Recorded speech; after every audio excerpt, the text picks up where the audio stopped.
This couldn't be good for global warming.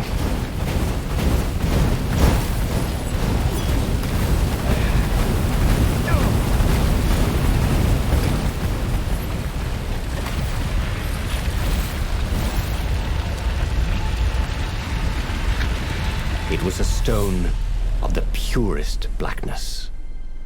It reflected no light, like a void made solid. Nervous, he picked it up. I can make you mighty. Who said that? Give me blood. It was the stone, eager, thirsty. Kill the Emperor's daughter.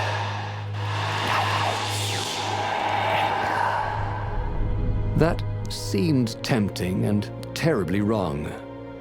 Zenobia was the Emperor's greatest general and a potent witch. But they had been close once, and Reynardo wasn't sure he really wanted to be Emperor. Why not capture the core of Sky Ripper instead? It was the eye of a lost god torn out by the transcendent Emperor to power his greatest weapon. Not the core, said the stone anxiously.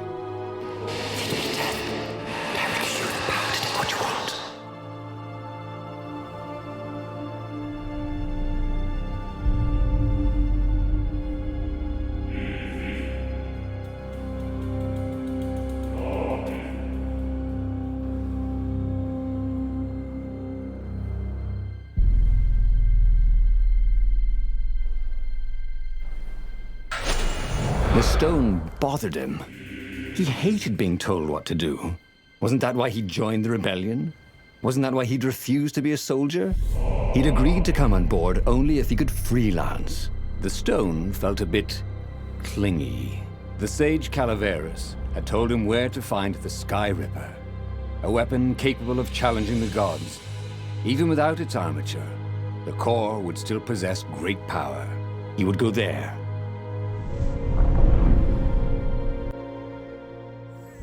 The moment he landed the Farfarer, Reynardo had a rare feeling of regret.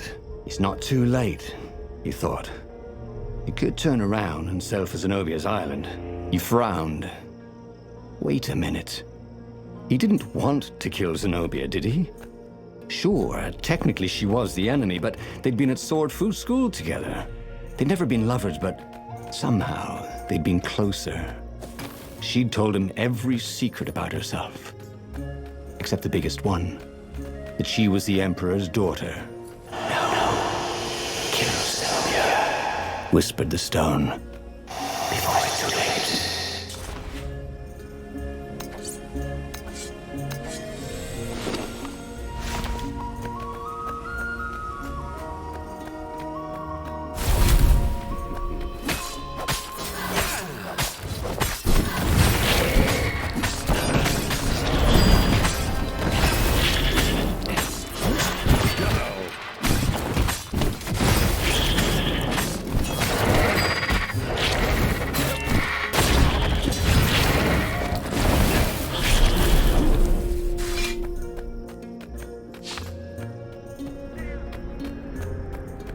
There was something sour in the air.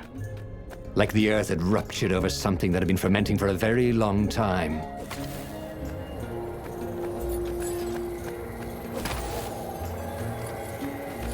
What were these poles exactly? Parking meters from the time of the lost gods?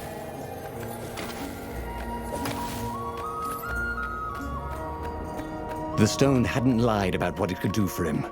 With each raven he cut down, he felt a jolt of power flowing into his arm. You're weak, whispered the stone. The core will kill you. Are you afraid of it? No, don't be ridiculous. It chuckled. But it's unstable. It will poison you if so much as carry it, and if you try to use it, it will explode catastrophically. Reynardo did not trust rocks that talked in his head. He went onwards.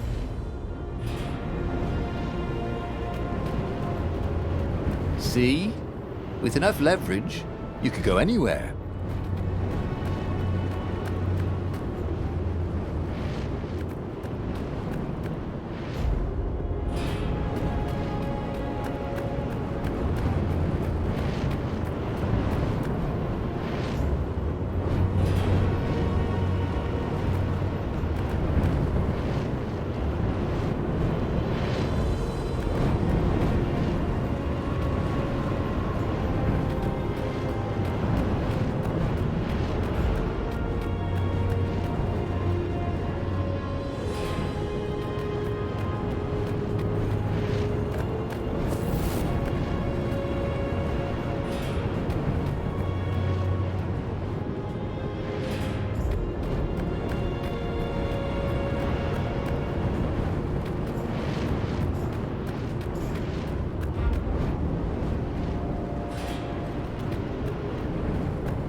Reynardo could feel the burn.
As he approached the core, the stone became hysterical.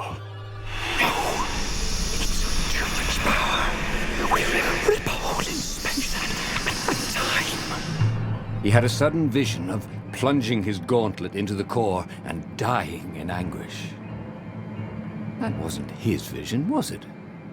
The stone had sent him its darkest fears, hadn't it? He had a sudden impulse to do exactly that. He raised his right fist and plunged it into the core. There was a rush of light. He thought he could hear the stone screaming. And then he passed out. When Reynardo came to, the core was gone. But the Iblis stone was no longer black, but glowing with a blue light. And it was silent.